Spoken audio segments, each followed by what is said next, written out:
ছিলে তবে চামারিনী কয় অসম্ভব কথা শুনে লাগে বড় ভয়। রাজা যদি এই কথা শুনে একবার অবশ্যই ধরবে তবে পরণ দ্বার। অনুরোধ করি আমি বারবার তোমার মনে হতে পড়ি আরো করে এই বাসনা। গুণবতী বলে তুমি গোপনেতা দিবে তুমি আমি বিনা আর কে না জানিবে। রানী বাক্য চামান্নি জ্ঞানী তো ঘরে গোপনে আনিয়া মাংস দিল রানী করে। মাংস লয়ে রানী তবে লুকাইয়ে রাখিল সুশব্দ এক ভূত দেখিতে পাইল। রাজার সুখে ভূত বলে সমস্ত কথা অন্ত করে চান রাজা রানী আছে তখন পড়তে। রাজা বলে রানী শুনাই বচন তা আমার কিবা দিল রাখিল গোপন। সহায় করি ধর্মপতি হও সত্যের করি তব সব কথা মরে কও। ভয়ে ভীত হয়ে রানী বলিছে রাজায় চা মারেনি ফল পুষ্ট দিল আমায়। নিত্য পূজা করে নিত্য পূজা শেষ করি দেখাবো তখন রাজা বলে করে তব পূজার সমর্পণ।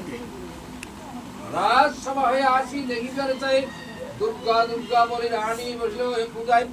নয়নেতে অশ্রু ধরে দুর্গা পূজে রানী রক্ষা বলে রক্ষা কর্মা গো বিপদ ধারিণী। নম জগন্নাথ দুর্গা দুর্গনাশিনী দেবাশী চক্র চক্র মানব বন্দিনী। বিপদ ধারিণী মা গো সন্তান অভাবিনী ও এদেরকে সুখাতুরে অভয় জানি। এ তবে সত্যি পাঠ করে গুণবতী তবে তুষ্ট হইল তবে দৈব অসমবতী। গুণবতী করে তবে দেবী দৈববান কেন এ তো ভয় পাচ্ছ করিয়াছ তুমি। অভয় আমার নাম নিশ্চয় জানিবে বিপদে পড়লে আজ বা শ্রবণ লইবে। বিপদের নাশ তার হইবে নিশ্চয় ভক্তি পেয়ে মোর পদে যে আশ্রয়।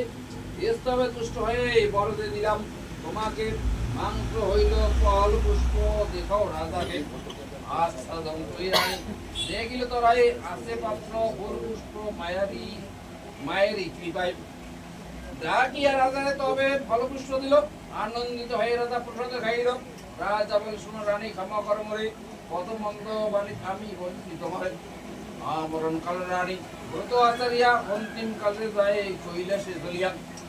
যেন হে নারদ মুনি এরূপ ভাবেতে ব্রতের ব্রত হয় পৃথিবীতে। আষাঢ় শুক্লপক্ষ তিথি দিয়ায় বিপদ নিবৃত্ত হইল ধরায়।